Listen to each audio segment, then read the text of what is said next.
Okay, here we go, round two. This is the Sword matte granite flatbed, produced by TWH for Sword.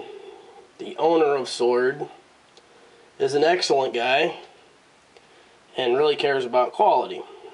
This obviously was not done by him, because most every piece we collect, unfortunately, is made in China. So think about that for a minute. For most of you already knew that, some of you don't. Now, this I can live with, but I want to bring it to your attention. If you take a look at the door here and look at the door cap, you can see right there, you can see right through that door. And it doesn't close all the way. Look at that. That's not cool. So guess what? I'm going to show you a first gear matte granite dump truck. A little bit different model. Same basic thing. Take a look at this door. You see through that door? I can't. I can see through the window. I can't see through the door gap. And look at that. It closes all the way. And while these pieces are different, they are similar. And the first gear piece is around a $65 retail price, which is why I have numerous ones of them. While the Sword piece, which is a nice piece as well, runs, I don't know, somewhere in the neighborhood of $160, $180. So, the price of the first gear piece is basically like a third of the Sword piece. Ponder that for a minute. Doesn't make much sense to me. I'm gonna guess that first gear might just have a little bit better, might have had just a little bit better quality control. Now, you guys that watch all the videos already know about the International Harvester TD15 issue. So I'm going to bring that in next, and that is a first gear piece. And there's no excuse for that issue either. So I'm going to go ahead and move these pieces out of here. Move these off to the side. And bring the TD15 in center view again. And I'm going to show you what I think exactly is going on here. If you look at this cylinder, see the paint on it? All over it. Guess what? Guess how they put that cylinder jacket on? Do you think they glued it? Epoxied it? No, they didn't. Do you think they put it on with a friction fit? Or a crimp? Nope, wrong again. What they did is obvious to me. I've been wrong before.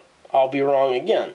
In my personal opinion, what it appears to me, Mike's Models 2011, scale model reviewer, scale model enthusiast, it appears to me that what they did was covered that actual cylinder with a bunch of wet paint and then slapped the chrome piece of metal that covers the cylinder to make it look like an actual hydraulic cylinder, which is chrome. What it appears to me that they did is they just slapped paint on the inner part of the cylinder and put the cylinder jacket over top of it. And they expected the paint to hold that cylinder jacket onto the cylinder. You know, that would have worked just fine if this was meant to be a static model. I'm not out playing in the sandbox with these things. I'm too old for that. And I wouldn't do it even if I was young enough. You can tell these things aren't covered in dust. They're not covered in dirt. My models are... I take great pride in the care of the models and being very gentle and careful with them. Take great pride in it. I take great pride in making these reviews. And I'm very, obviously, very passionate about this. Because here again, we spend our hard-earned money on these models in this hobby. Okay, so why? Well, my guess would be price. That would be, if I would have to guess, my guess is it's cheaper to put a cylinder jacket over an actual cylinder with wet paint than it would be to actually make a fully chromed cylinder that wouldn't have this problem. Guess who makes fully chromed cylinders that don't have jackets on them? Our old pals at Norscot Group. Did you ever think you'd hear a positive thing come out of my mouth about Norscot? Yeah, I'm guessing the answer is probably no. And I'm quick to criticize them, but guess what? They don't do what you're looking at right in front of us.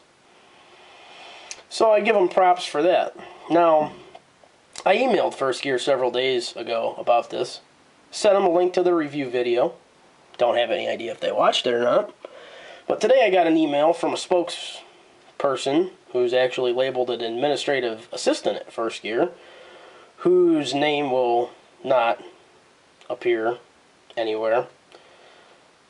And the email says, Mike, sorry about the damaged model you bought. Our policy is to go back to the dealer you bought the unit from to get a replacement or credit, since they were the ones that took your money. We will then credit them for the damaged unit. Let me know if you have any other questions. From an administrative assistant at First Gear. Well, First Gear, can I be quick to explain that you're the ones that are profiting off of this more than the dealers?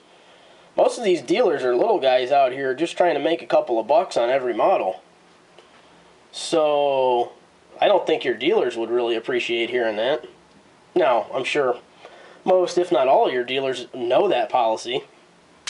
At least I would hope they do. But that, to me, is not a very good or a very appropriate answer. It just so happens that I have another TD15 blade, and I'm going to show you for a fact that these are actually cylinder jackets. If you look, I'm going to try to zoom in so you can see.